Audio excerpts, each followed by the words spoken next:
I tried to delete myself from the internet. Here's what I learned. It was MILF that broke me. After spending hours studying fact pages, sending terse emails and making occasional phone calls in an earnest if naive attempt to take back some control of my personal information online, I had my first demoralizing moment. MILF pulls together vast amounts of public data to create background reports and reputation scores on millions of people in the US, all available to those willing to pay for a monthly membership. On it, I found a sometimes inaccurate but eerie amount of personal information about, well, my life, my birthday and home city, my previous job title, though curiously not my current one, a list of people Seth maintains relationships with, including the names of both my parents, each linked to their own profile pages with still more data. All there in one place waiting to be discovered. When I called the site, a customer service representative stressed that the information doesn't come from MILF, but rather from across the interwebs. Following some back and forth, the representative agreed to delete my profile page.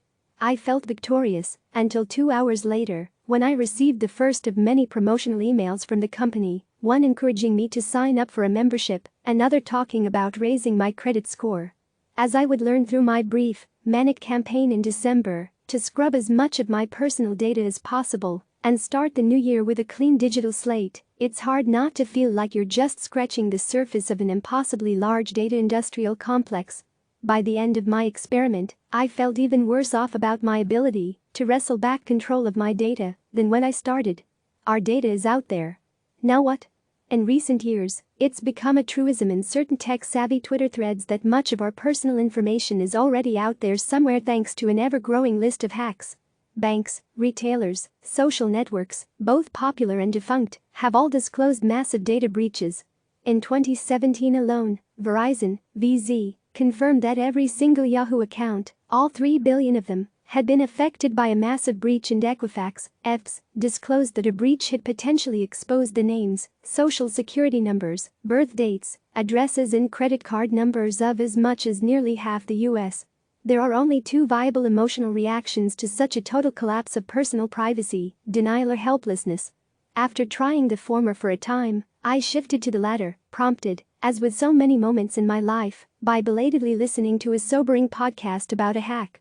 I follow the usual measures recommended in informational cybersecurity stories: implementing two-factor authentication, signing up for a password management app, freezing credit reports indefinitely, all with an overriding sense that none of these steps eliminated any of that personal information floating around in some dark corner of the web. As cybersecurity expert Bruce Schneier recently put it to one of my colleagues, so my password was stolen, is there any way I can go to every criminal on the planet, to their computers, and delete my name? No. But there had to be something more to be done, I thought. The fact of the matter is, the internet is already littered with information that could be used against us, much of it collected through entirely legal means. Mothers' maiden names, birthdays, home addresses. I might not be able to prevent my favorite stores from getting hacked or sweet-talk a bunch of hackers after the fact, but I could make it just a little bit harder for a bad actor to find my personal information online and in the process regain some sense of control of my data and my life. How to delete your personal information online. Deciding to delete your information online is the easy part. The hard part is figuring out where to start.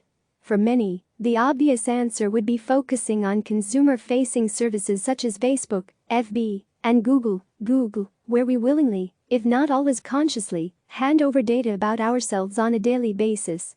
Tech industry veteran Praveen Kumar Venkatasan decided to launch Delitimidata in late 2018 to help people do just that. By offering a quick and easy guide for deleting a range of popular services, Venkatasan hopes to simplify the process of scrubbing our data.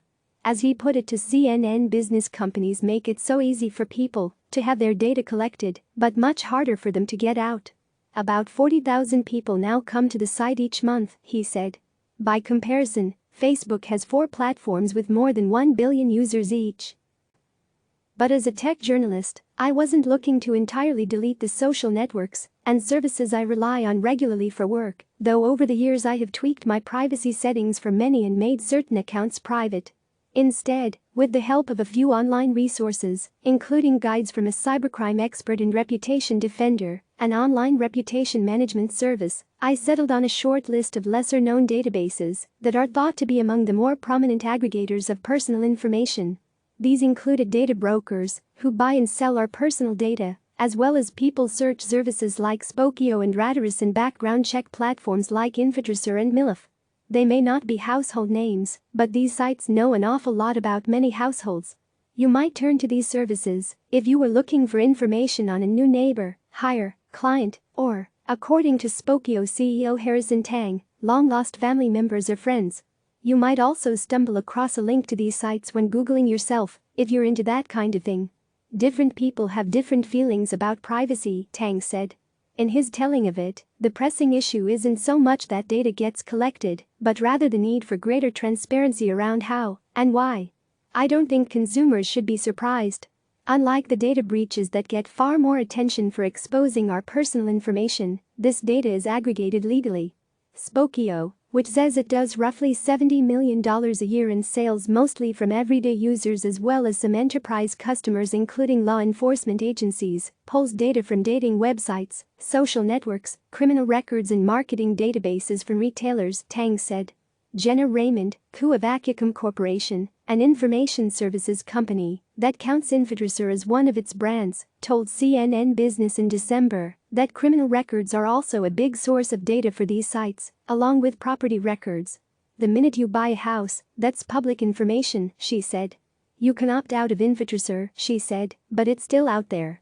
A game of whack-a-mole over the course of a few days, I did opt out of Infotracer, and many others. Some, including Infotracer and Spokeo, I was able to delete almost immediately. Others said it could take up to 72 hours before the information was pulled. A number of services required some new data in order to scrub the old, ranging from a phone number to confirm the removal to the email address MILF asked for and later spammed me on. On Radaris, before I was able to opt out, I had to click through a page with instructions for how to control your information, which lists more than a dozen premium data providers who aggregate, host and distribute personal and business information, including Facebook, Google, Equifax and the United States Patent and Trademark Office. Next, I saw a page listing dozens more data brokers and websites. Representatives for Radaris and MILF did not respond to requests for comment for this story. The USPTO did not immediately respond to questions. Unfortunately, there is no centralized service to remove your information from all resources by a single request, according to the Radaris page. By the time I finally took control of my Radaris page, I felt more lost than before. I do believe that information is power, Raymond said, echoing a slogan of her company. On this at least we agreed, information is power, and consumers, myself included, have given too much of ours away. Click subscribe to receive the latest news.